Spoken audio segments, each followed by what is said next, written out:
Greetings, salutations, and all that good shit. It's a beautiful Saturday. Kind of cold, but kind of hot. I'm pretty sure by the time I get to where I'm going, it's going to get super hot. But anyway, good morning. Ain't that a long-ass introduction? But yeah, I got a lot to talk about because it's one of those days. I'll try to keep it, no, I can't promise you anything. But anyway, yesterday, I went down to Philly. There was this beat-making thing. And it was cool. I seen it a couple months ago, but it always fell on a day I'm working. It's on Friday, the third Fridays of every month. And, I had stuff to do, blah, blah, blah. But I took off yesterday because Sunday's my birthday, so I want to have a long weekend. And, I go down there. So where I live in Philadelphia, we can go up this route called 611. It's like this long scenic route along the river. Apparently back in the day, the historic people, they walked from Philadelphia to my town, Easton, to sign something or something. I'm sorry, I don't really know or care. You can look it up if you need to get those facts for you. So yeah, I wanted to just cruise up 611 because it's just a nice, smooth cruise. So I put in my navigation, destination, and I was looking at it, and it looked like it was going to be walking up to, or not walking. It looked like it was going to be driving smoothly. But next thing I know, it throws me on a highway, I-95. And I don't like highways. I'm okay if there's no one on the highway. But y'all, I don't do it. I be staying in my lane. I'll just be driving at my nice speed. I'm not doing a speed limit. If it's 50, I'm doing 65, whatever. But these motherfuckers back swerving in front of you and shit make me nervous. But anyway, I'm trying to drive up 611, but it throws me on the I-95. Now I'm on this new highway. I've never been on it. The way I used to go was the one way. And it's like having me crisscross. And then coming back home, same thing. I'm like, all right, I definitely want to be on 611. Throws me on some other highway and 2 toll bridges. Or toll stops or whatever. But anyway, the event was cool. It was like similar to what we used to do in Japan, making beats, timed. It's not necessarily a competition, but well, you don't know, but it's just you get 2 samples, and you can make the beat 90 seconds long. You can use whatever. So I walk in there. There's a guy on an MPC Live 2. There's a guy on a machine. There's a guy using Fruity Loops. There's a guy on Ableton. There's one guy using Koala, so I had to give him the fist bump. I chose to use Koala, my little $5 app. Yeah. And it was nice. I got a little nervous. I was like, maybe I should bring some hardware. And there was some people on the SP440. Like, maybe I should bring some hardware because I don't want to get stigmatized. Because back in the day, when I used to go to like beat battles and all that, I had hardware, and I would see people with their like laptop. Like, you can't make music on a laptop. I don't know why I thought that. It was more, I couldn't make like beats on a laptop at that point. But this one guy, he was out there banging out beats on his keyboard, not like a MIDI keyboard, just on the ASDF, like boop, boop, and he was killing it. So yeah, I came there with my iPad and I just got to work. Fast forward to the end of the night, it was like a 2-hour event. So then we just play our beats. We stood in a little line, and everyone would go up, get the aux cord, play their shit. And a lot of the tracks, the ones I liked, they were mixed well. Like they had a nice bass, like a nice overall sound. And then when I went up there, I mean, I was looking at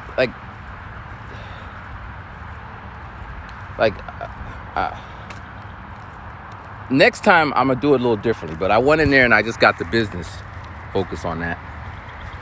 But I didn't go there. I went there to make beats, but the true purpose was to meet people. I went there and just made beats. People saw me, but we didn't really meet. Kind of defeats the purpose. Now, a lot of producers are kind of introverts and quiet.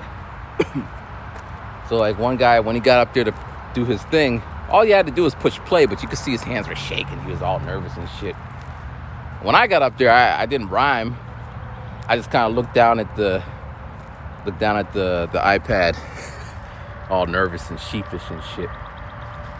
Then afterwards, when everyone's just milling about, I just kind of stood in the corner observing. I didn't say, hey, I like your beat and all that.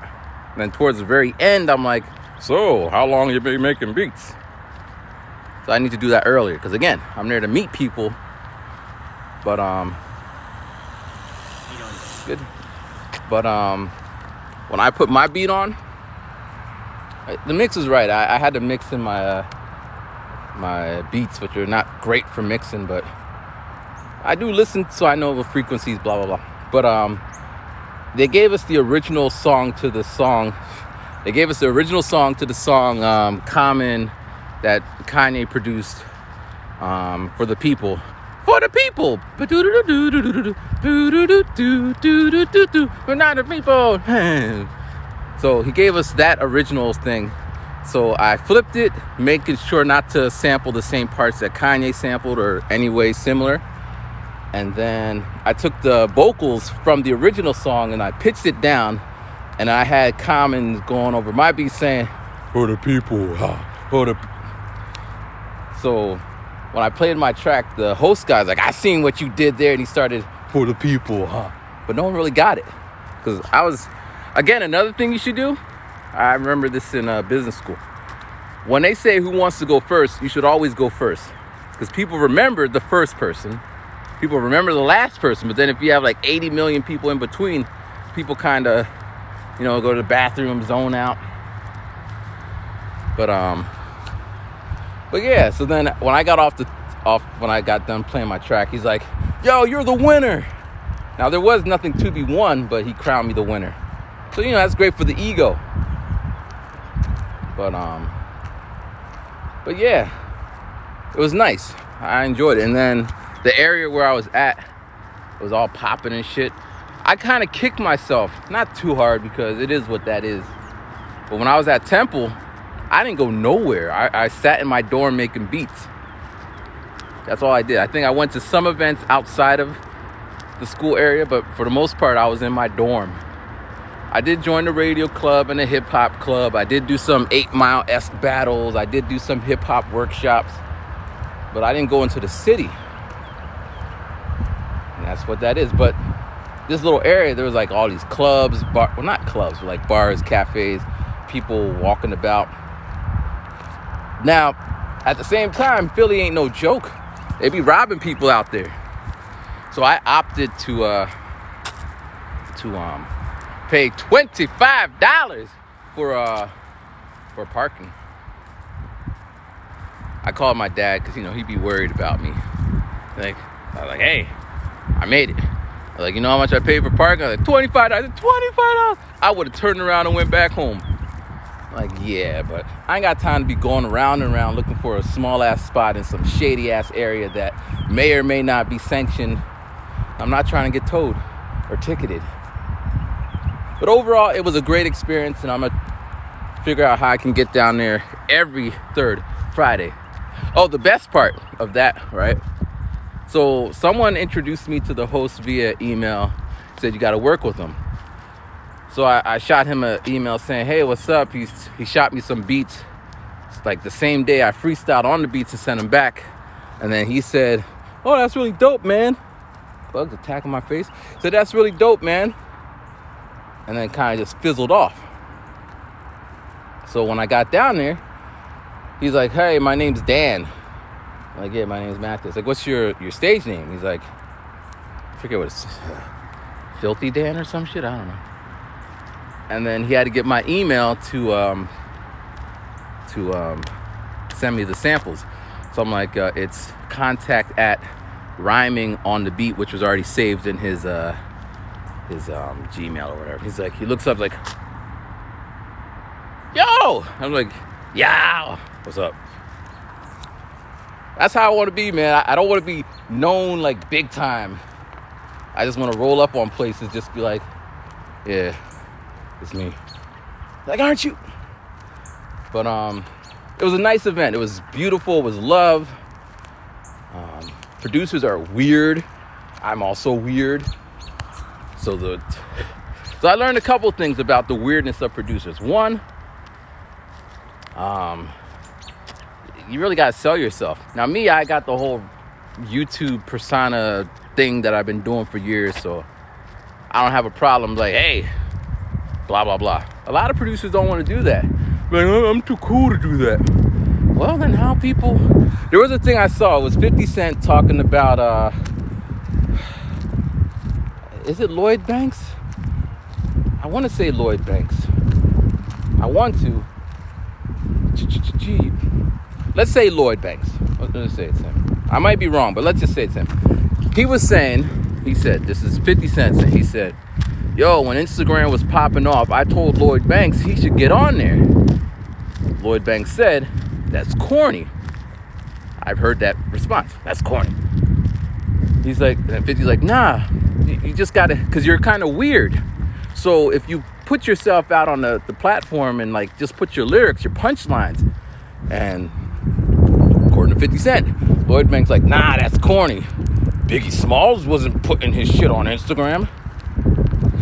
And then 50 Cent said, it was at that moment I knew I can't put any more money into him. And I get it. Because one, Biggie Smalls was dead. So that's not even a great comparison, Mr. Punchline King. Two, we see, well, no one could have, well, I would assume anyone who was around 50 knew how 50 was moving. They saw his movements. So it wouldn't be a surprise that years later he would be doing the stuff that he's doing now. Like he talked about how when Reebok was giving them shoe money to wear their shoe deals, and they're like, nah, that's corny. Like I've been in that situation. You're talking to producers, be like, yo, we should do this. Nah, that's corny. You can't force someone to do something they think is corny. And you know, a lot of shit is corny till it's not. Like remember Soulja Boy, what he was doing was corny.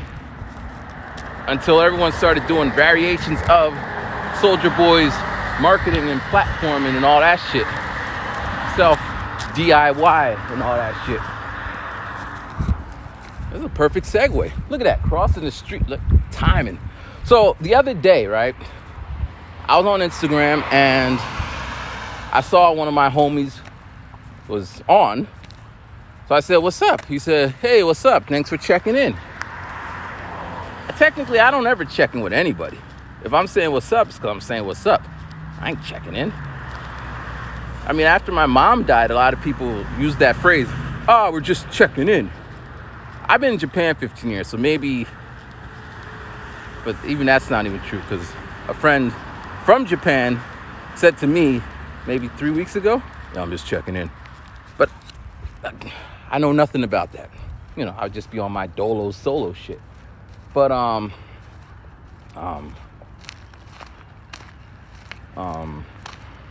mean, 2 weeks ago I was down in Philly watching this slam poetry thing, and this woman's like, you gotta check in.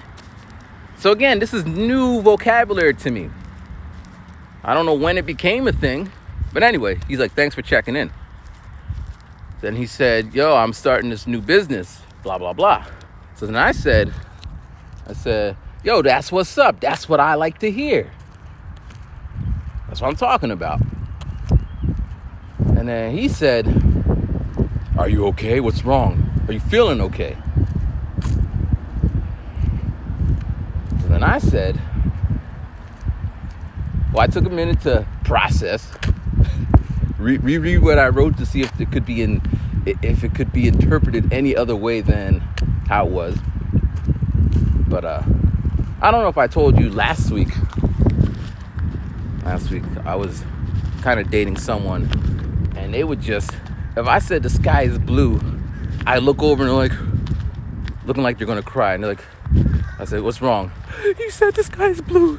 I'm like, and? Well, I told you that 13 years ago, under a blue sky, my dog died, and now you bring up blue skies. And I'm like, and this is earlier in the beginning of the relationship, so I would say, I'm sorry, I forgot that your dog died 10 years ago under a blue sky. But I'm thinking the sky is blue most of the time. It's black, it's blue, it's gray. So 1/3 of the time I can't talk about blue skies. Damn. But as we progressed along in our little courting, it just kept coming up. These kind of things. And I finally, like, you know what, fuck all that shit. Blue sky, blue sky. You're being so mean to me. So what? I said blue sky. But anyway, so I'm aware. So anyway, so I just clarify, I say, nah, remember back in the day, so this is my friend. I said, remember back in the day, we used to talk. We used to talk about all types of stuff. And like,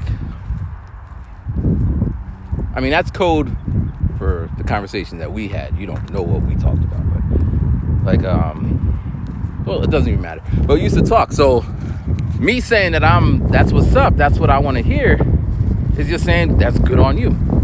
So I say that, you know, like we used to talk, and now I'm just saying that I'm happy that you're doing shit. And he never responded back. I was like, really? It's like that? Okay then. If that's what that is then. Sheesh. Sheesh. Sheesh. This is my spot, man. How many times you see me come out to this spot? Dirty ass spot. Here, let me get out the sun though. Let me get out the sun. Wow. Alright, so yeah, I forgot where I was going with that. But just that happened the other day. And yeah, it's just like, is that normal? Like, now I know it's kind of biased because you're just, usually when I tell a story about anyone else, usually if I'm telling a story about someone else, most people are like, yeah. But if I was telling the same story about that person, they're like, I don't understand what you're saying, man. But I guess where I was going with this is, oh yeah, again, it took me a while. But like how 50 Cent was trying to progress forward, and then the media people around him would be like, yo, that's corny. And then years later, they'll just, and that was my point. So years later, they're going to end up doing or following the footsteps or seeing, oh yeah, I can do this. And then they do it, but now it's like after the fact. Like my one friend. So we always talk about this.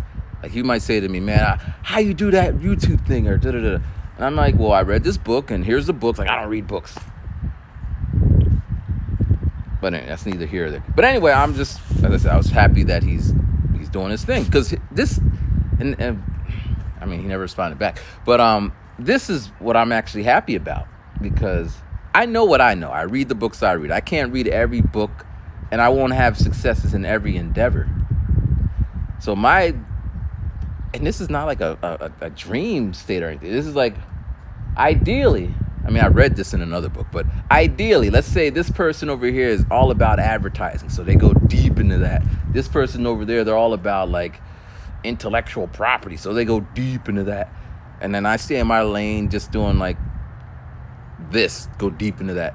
And then when we all come together, we could talk and share the knowledge that we share, the learnings, the knowledge, the failures, all that, and then we could like build upon that. Because right now, I mean, we're gonna segue. I'm getting good at this. We're gonna segue. So I went to the community college the other day. I went online, but I wanted a physical book of the classes they offer for the community, and I found books or courses just like a 2-hour course in the location. They got some online ones, but I want to do it in person. Finance, real estate, intellectual property, leadership. There was one with Pro Tools. I don't know because the intro to Pro Tools. I started with Pro Tools. But it's more about meeting people that are like-minded. But I have to do this because I don't know anyone in my circle, and my circle now is pretty small. That is like thinking about these things, So I gotta, and I'm not good at numbers, math, money, so I'm like impacted. But there was a course on how to start businesses in Pennsylvania, and they're like $30, $40, and they're like once a month, sometimes twice. So I think there's one today. Clearly, I don't think I'm gonna make it today, but that's so. Anyway, my point is, I'm always trying to look at the future. So if I were to, again, my circle's pretty small. But if I'm like, yo, why don't you come with me and pay $30? And we're gonna go to community college and learn about finance. I don't think I would have anyone like, yeah, let's go. Sounds exciting. I would get that's corny. I'm done with school. But anyway, that's just what that is. I will go alone. But so yeah, moving on. So as I said, I got a lot to talk about. I think it was at my school. That's always a big thing. So this week, my principal was in the classroom teaching the kids because we are so short-staffed, and this classroom is we're so short-staffed, and this classroom is so badass that everybody she tries to get says no to her when she asks. But so she's in there. She's doing a thing. Because I can't do it because technically I'm not a teacher. I'm a teacher's aide. Well, technically I'm not a teacher. In Pennsylvania, you have to get a certificate and blah, blah, blah to become a teacher. I don't have that yet. So while I could be in the room, now this is not even in my contract, but whatever. I could be in the room, I could do whatever, but if the parents are like, who's the teacher or who was in the classroom, or if the kids are like, Mr. Bailey was in there, someone's going to get in trouble. Whatever. So she's in there on Monday, Tuesday, Wednesday, and then she would have her meetings. So, and from day one, I was in 6th grade with the other teacher, and I would see the principal. And I would tell her, listen, this classroom, I don't know what it is with them, but they're just kind of unruly. And she's like, well, you got to give them this positive reinforcement, positive incentives. And she would do things like, if you guys are good, you can have a dress down, because, it's a Catholic school.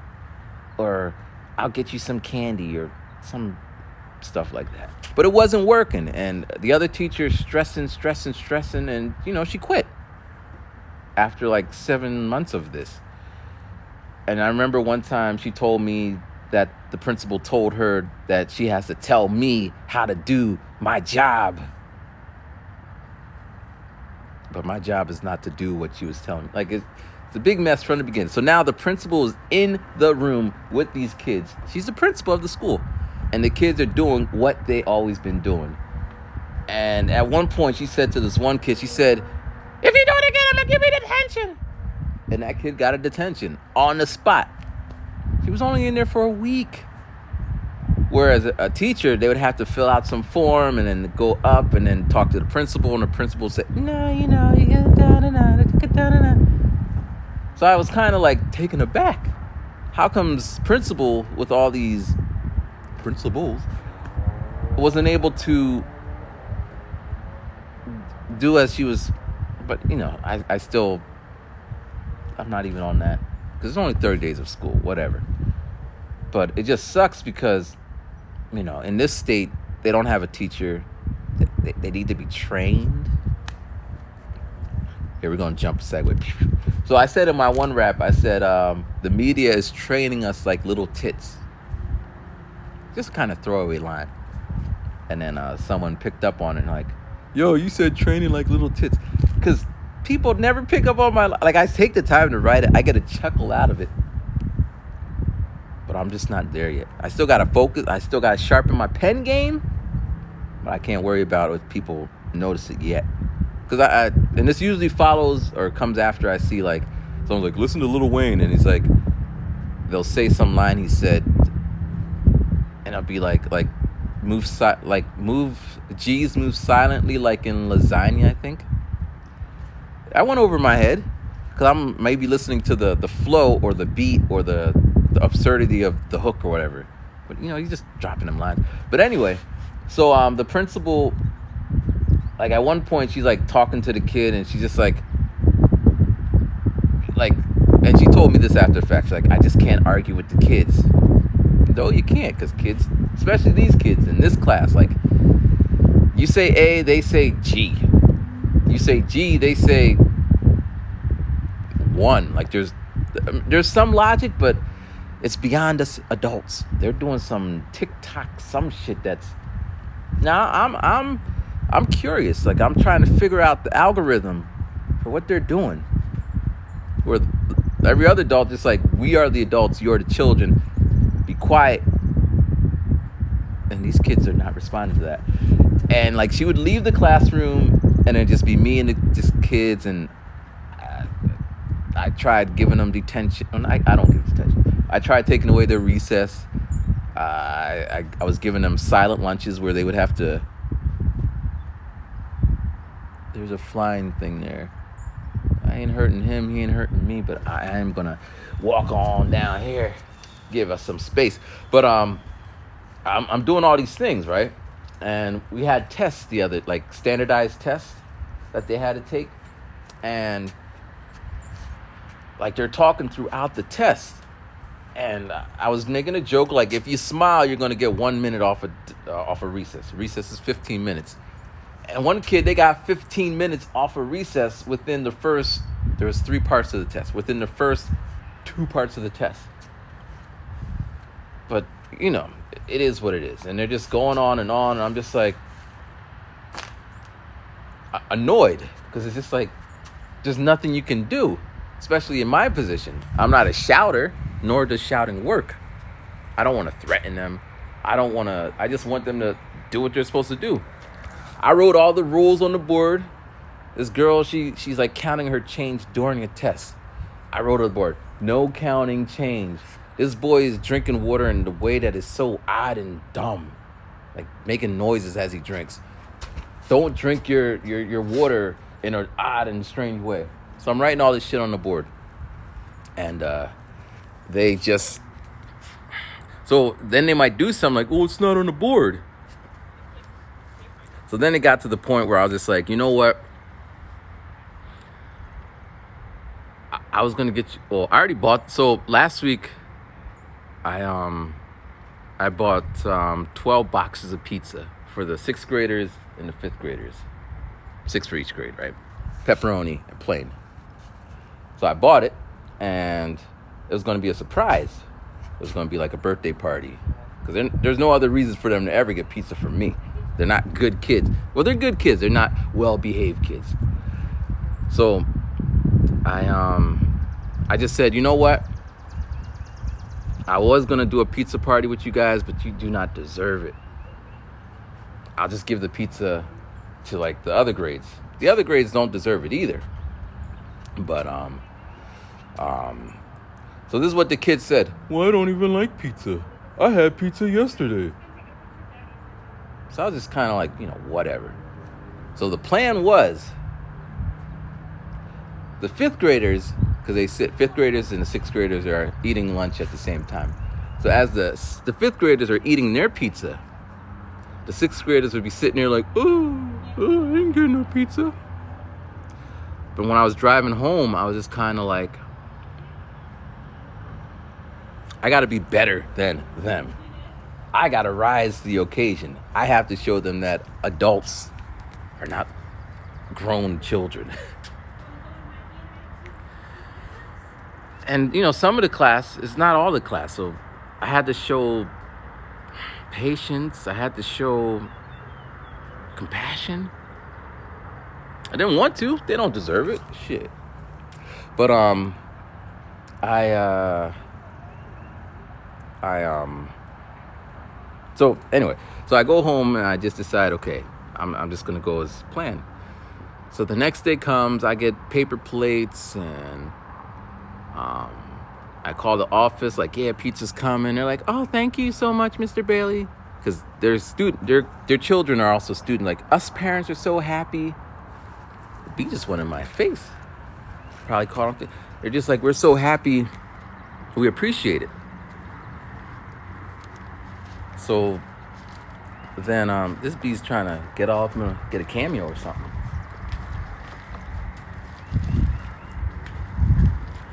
So then where are we going with this?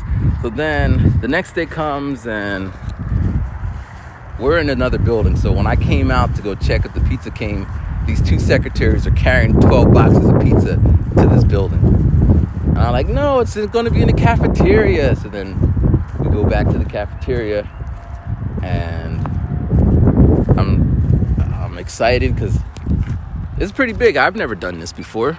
Bought pizza for it. Well, we didn't do that in Japan, and I never taught in the States. But so the fifth graders are first. They eat their lunch at 12 o'clock, and then the sixth graders at 12:15.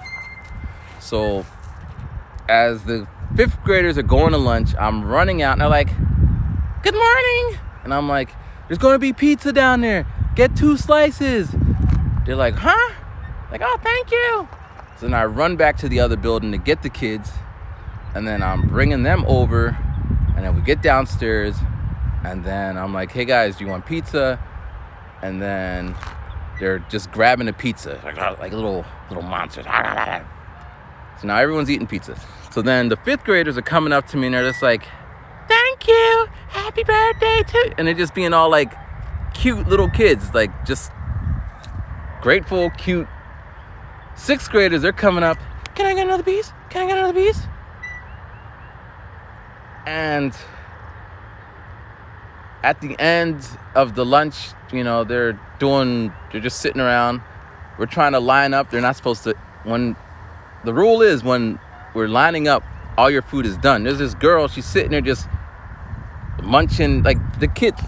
And again, it's a whole bunch of shit, but they're just standing there being like disrespectful and not doing what you're supposed to do.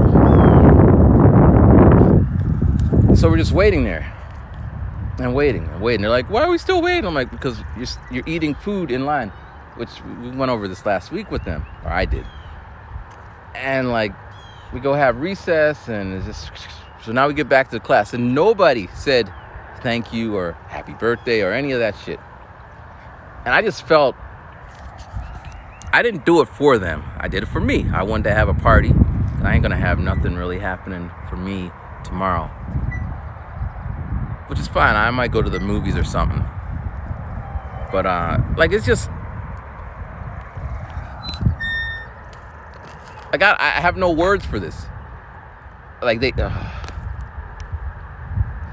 again, I don't know. But so that day I got back to class. I didn't want to teach them. I just wanted to go home, you know, or at least just go back. Like, so the next day, or that would have been Thursday. So Thursday, I say, you know, I'm not going to be here on Friday. I'm not coming. They're like, oh, why aren't you coming? Are you leaving us? Are you leaving us? Like, and they're naming all the teachers that left. Like, nobody stays with us. Now, they were told that the reason why all the other teachers left was because of family issues and all this other shit. But the fact is, they are very disrespectful. They're not well-mannered. They don't care about anyone else except themselves. That's why the teachers are leaving. I mean, there was an incident where one little guy, he, I say little, he's 12, but he was just like, I can't hear, everybody's making so much noise, can everyone be quiet? And like, he's the biggest offender of being noisy. Like, he will shout. Like, we moved him to the front of the class, and he shouts to the back of the class every day. And teachers would yell at him, I would ask him, like, why are you shouting to the back of the class? And he's like, my bad. And then 3 seconds later, he's shouting in the back of the class, like, why are you still shouting? My bad. Then when you give him the punishment, like, you get no recess. How come I'm always being punished? Everyone else is doing stuff.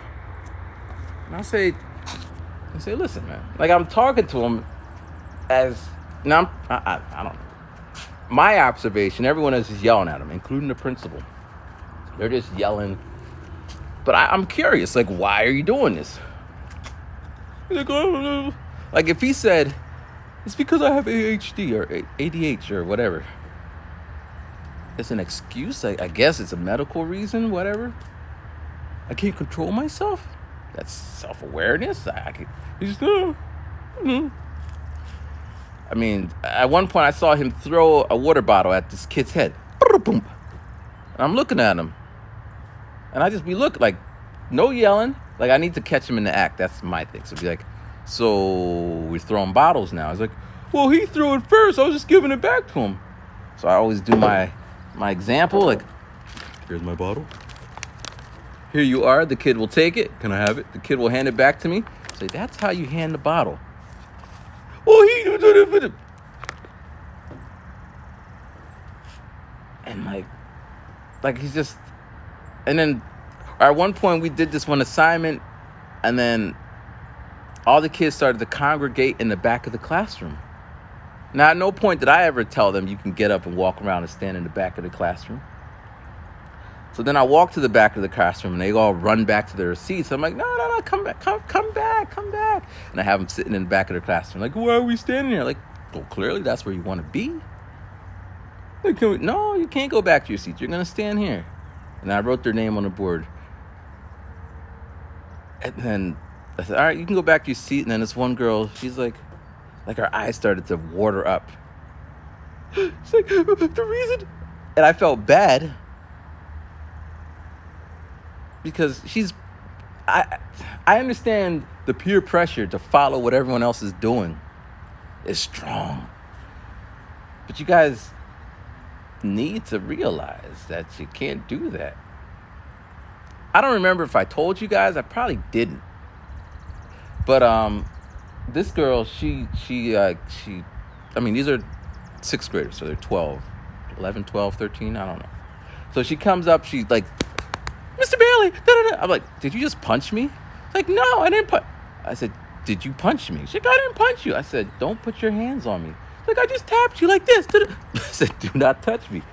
She's like, it's just a tap. And I'm like, listen.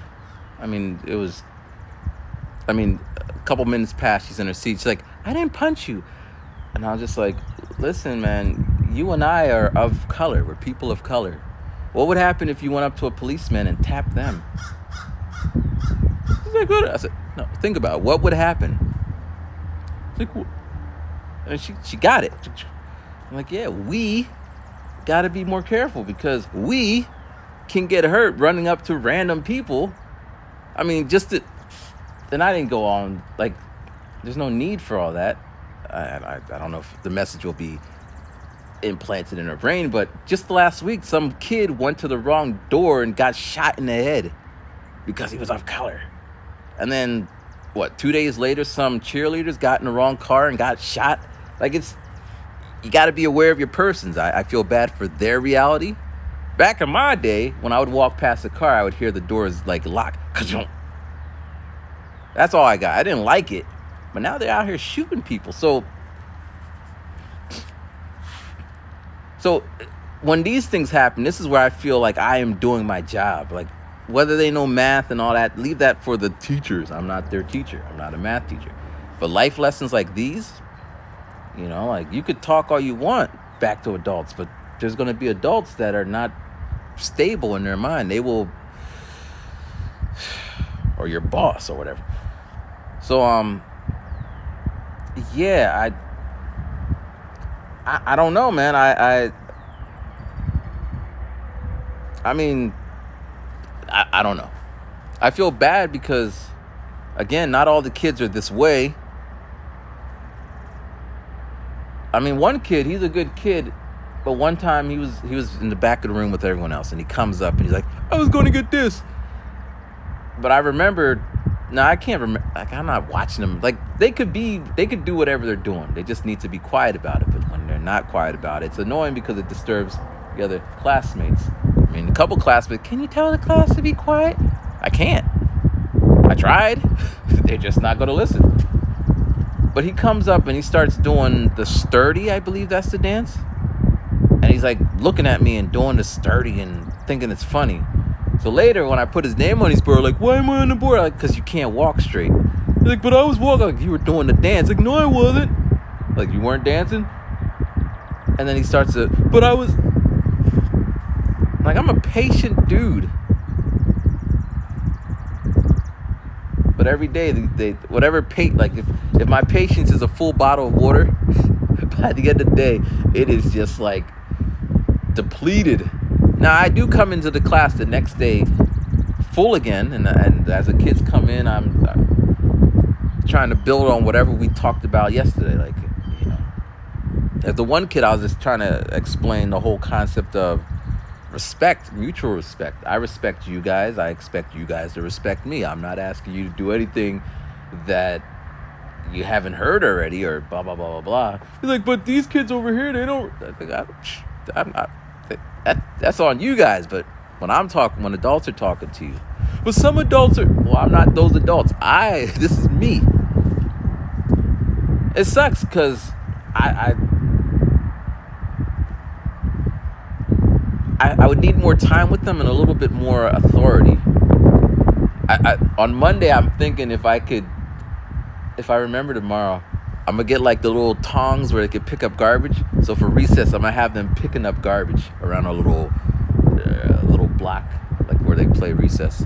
Just think of something that's going to click, like, oh my gosh, I hate doing this. That way when I'm like, can you please be quiet? I even throw the pleases in there and the thank yous. Can you please do this?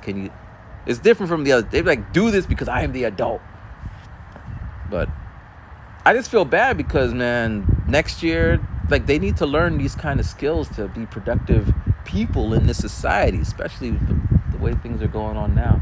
And that's a perfect segue for my last bit. I love how this is going. This is flowing. But, well, before I get to that, wow, as I said, it says 42 right now. That's how old I'm going to be tomorrow, 42. But I reached out to like at least 20 models on Model Mayhem since I've been here. Just, hey, I came back from Japan, like, since I've been back. Nobody's responding to me. And so and usually, so one reason is my account still said I live in Japan. So stuff like that. It's like, well, I'm not going to respond. You don't even live here. So I changed that. I put in new pictures so it shows that I'm active. And so now I'm getting some every now and then. And it sucks because there'd be ones that live in Easton or Bethlehem, like right down the street. They don't respond. The ones who respond, they live in the middle of bumblefuck.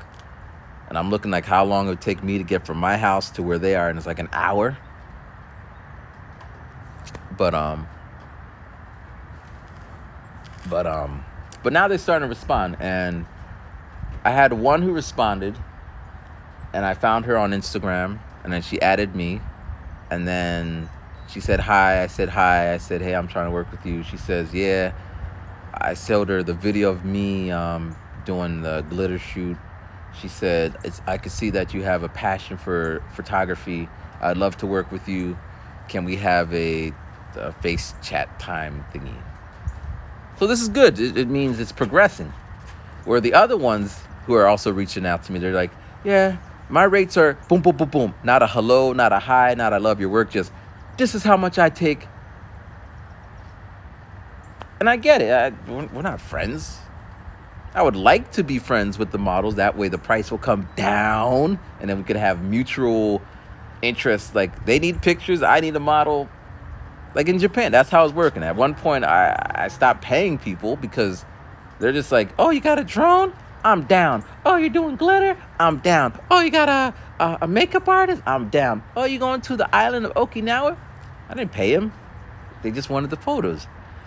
Now I'm in America, and these people, they just throwing out. I mean, the model who FaceTimed me, I was like, so what are your rates? She's like, oh, some photographers pay me $800 an hour.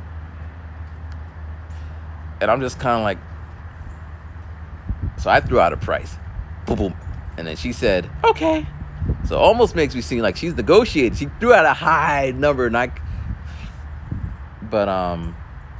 yeah, she's from Romania. So I don't got any Romanians in my my portfolio. And the other issue is the ones who do respond back, they're just some. I don't need them in my portfolio for the price like that. I think everyone should have confidence in themselves and whatever. Don't ever devalue yourself, but I cannot afford the price that they put, like, whatever. So that's going to happen next week. So that's cool. I'm happy about that. And there's another one who finally, she lives in Bethlehem, and we were supposed to meet like a good 5 months ago, but I don't know. She always likes my posts. So I tried and said, hey, I would love to work with you. Can we meet up sometime to talk about it? She's like, hey, how about next week? So that's going to go down. So I feel good. Where I was last year, I think around this time I was in a different headspace. Now I'm trying to slowly get back into things. I was talking to my dad yesterday. Well, I talk to my dad every day, but we were talking. I said, I'm going out for a walk. He said, I hope it rains. He was joking, but, we're having. So last year when I said, I'm going out for a walk, he's like, why are you going for a walk? When I was growing up, I walked 15 miles. I was like, I know you had to walk because you had to. I am choosing to. He hates water bottles. I mean, they're not good for the environment, but whatever. I don't mean whatever, but he said the other day, can you get some water bottles? Because when people come to the house, they might want some water bottles. So we both have progressed along in our journey. He doesn't bother me about the checks. He doesn't bother me about writing checks. Because I got a perfect record, man. I write them checks. And none has bounced back, because then I'd have to hear. Like one time we went to the store and he's like, can you get a quart of milk? I go to get the quart of milk. The whole milk was in the wrong section, so I got skim milk. And go home and it's just like, oh, I got the wrong milk. Can I get the receipt? I'll go return it. He's like, no, don't return it. I will drink it. I was like, you can return shit. This is America. And he's just like, no, I'll drink it. And then I had to hear every time my aunt would come over, like, yeah, Matthew went to the store and he got the wrong milk and he tried to return it, but I said I'd drink it. But, we don't have we don't have many fights. When he just starts talking about stuff, I just kind of, listen, and kind of fade into the background. Yesterday, he had a 6 months checkup at his thing. And since I called off, I drove him up there, and we're just sitting there. And they always ask.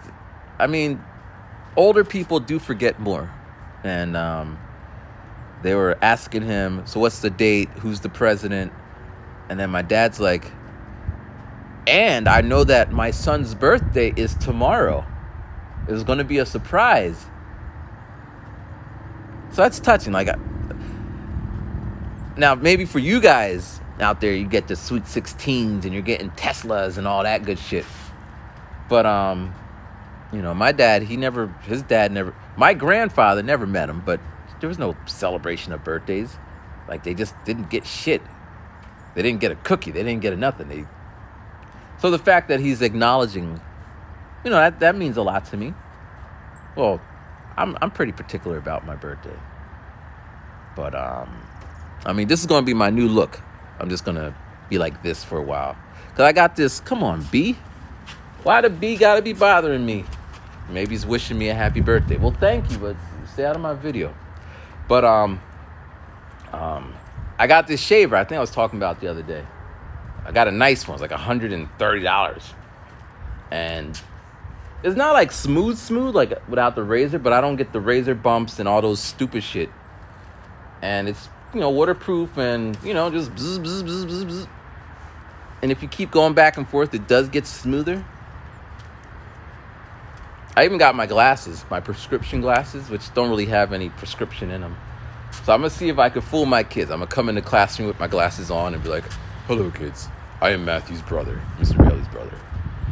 Today I will be teaching you. I am his twin."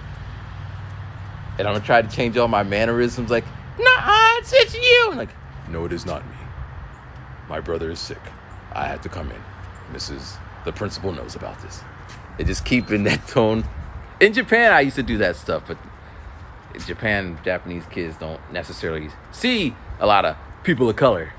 One day I had a little fake wig on, and then there's this, "Is it real?" Like, how could it be real? You saw me like yesterday. How could hair grow that fast? But, all right. So we're going to end it here. I didn't want to start with this, and for those who make it to the end, more power to you. I want to know your thoughts about this.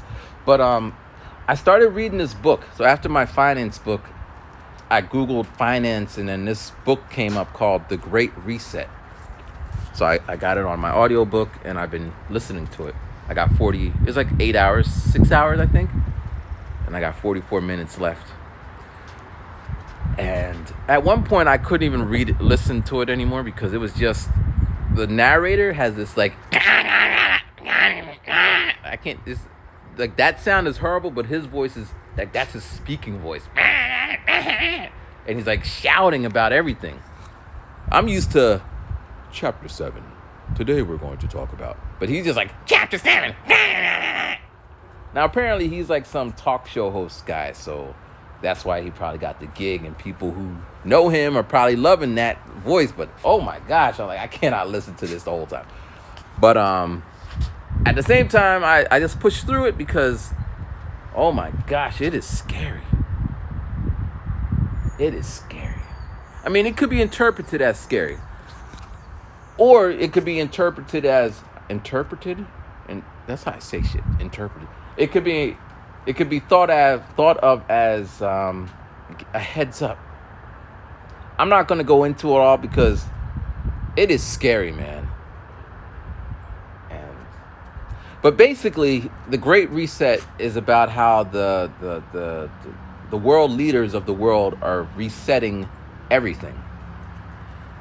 And, you might be like, that's a conspiracy. And it kind of feels that way. But the parts that made sense to me, and which was scary, was,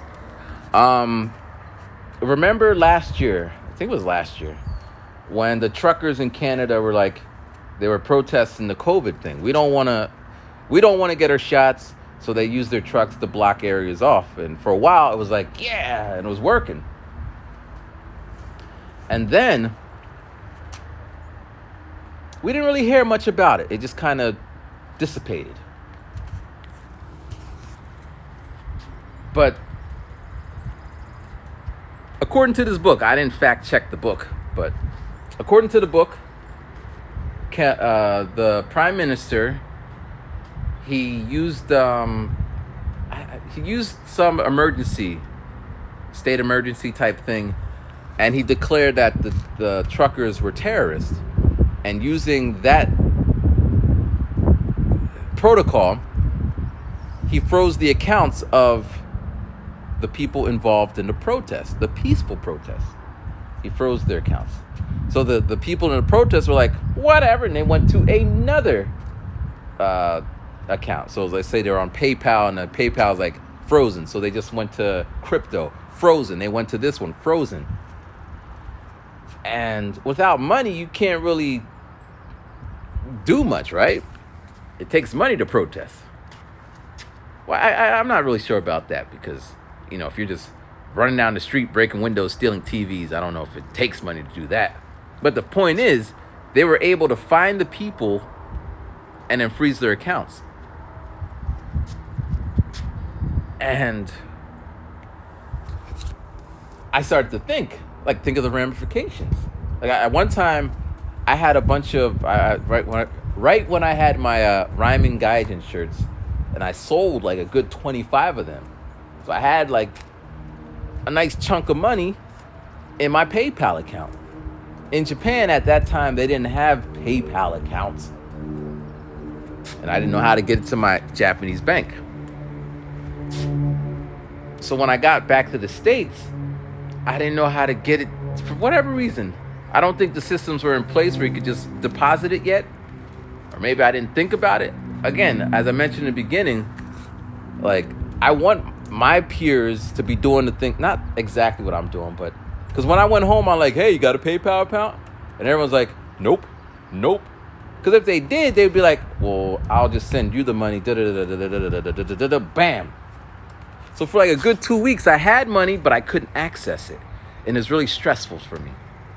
And then finally, like someone like, I'll give you the money and you can send it to me. But my money was frozen. Another time this happened is when I sold my drone and I was using Medicati. It's in America, but it's from Japan. So I had like $1,000, $1,500 in the account that I couldn't access. Like, because I have a middle name in Japan, they don't really deal with middle names, and it was just like a big fussy da-da-da-da. So in these two instances, I had money, but I couldn't access it, and it made me feel like, imagine if I needed that to pay the rent. So again, Canada did this to the peaceful protesters. So imagine if you are protesting. This could be Black Lives Matter. This could be trans. This could be the government. Whenever. Now I haven't heard of it happening in the States yet, but Canada is just across the border. So, but this protocol was formed like he kept talking about Davos. I don't know much about it, but I do remember when I was in business school, the CEO of our school was always talking about it. But like these things, like,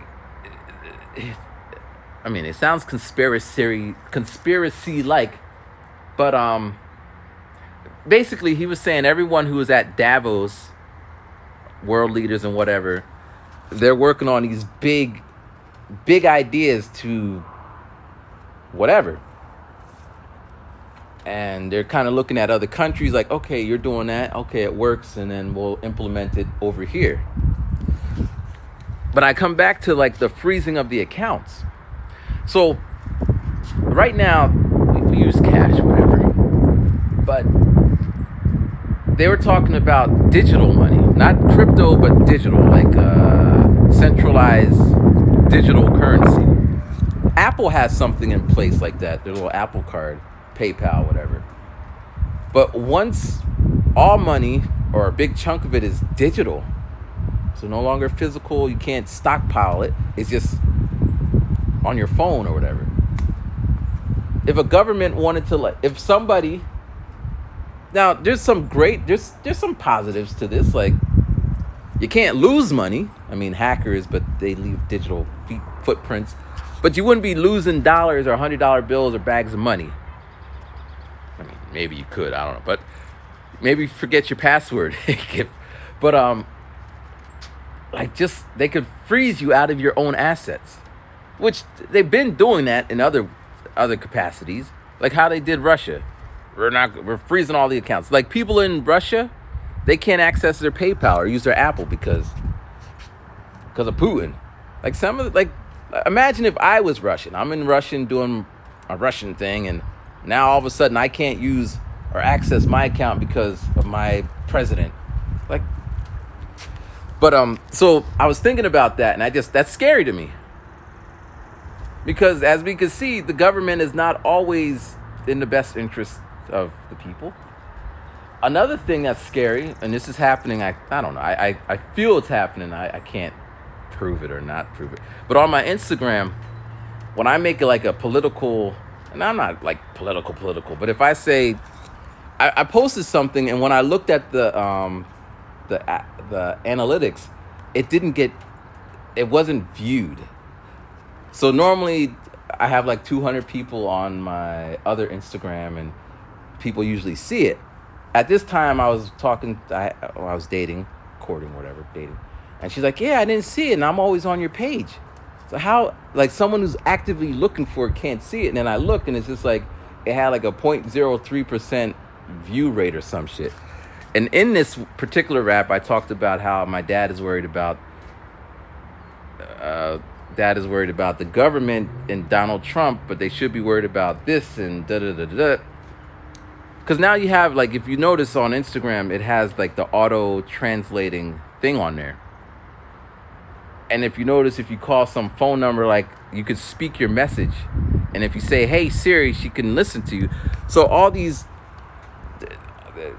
they could be listening to what I am saying and deeming that unworthy to be shared.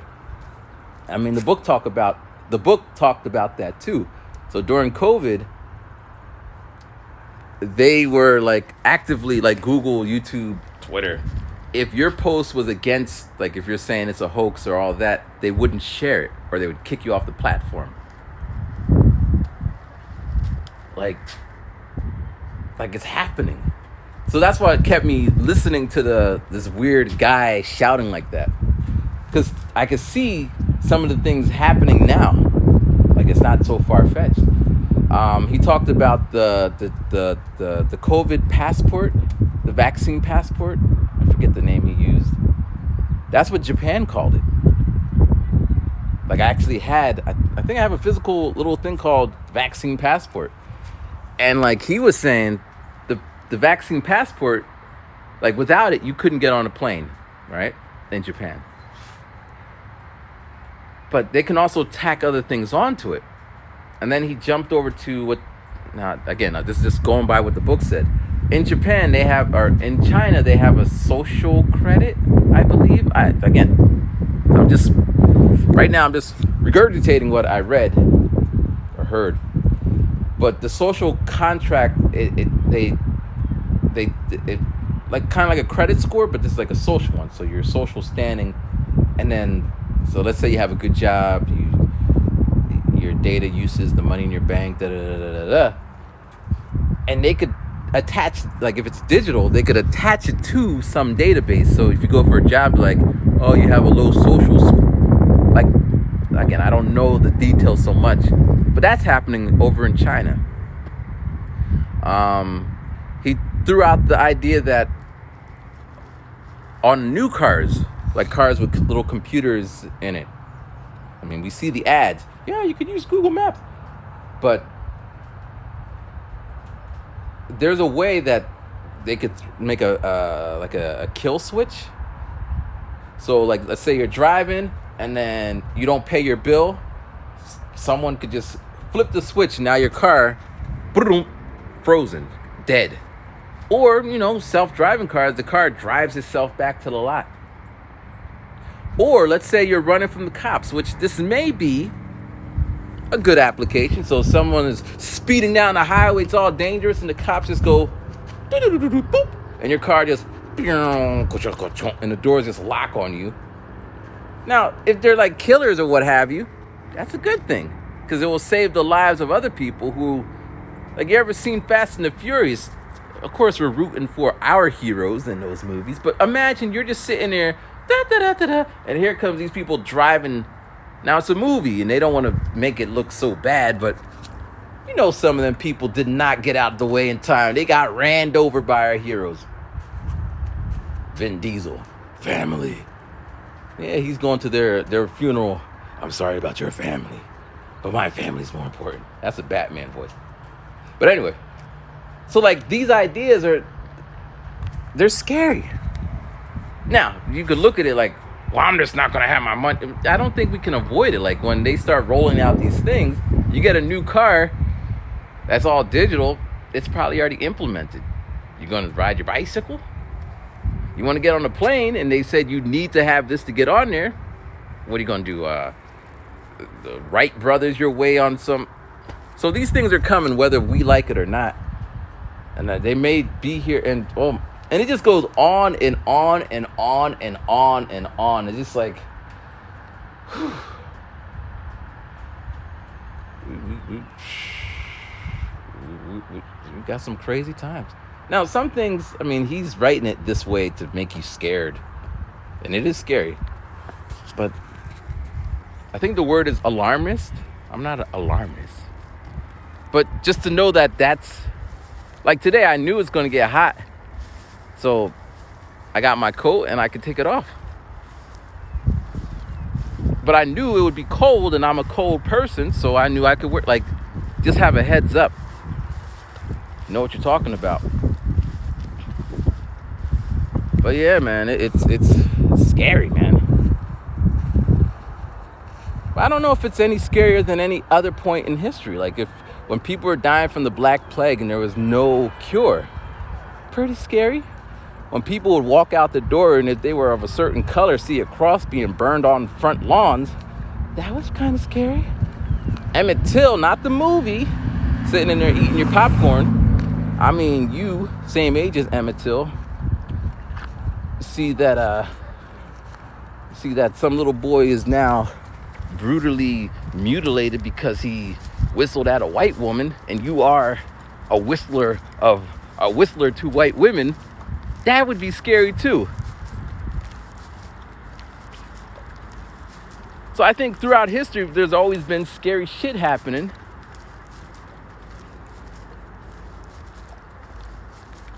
So we just gotta keep moving forward.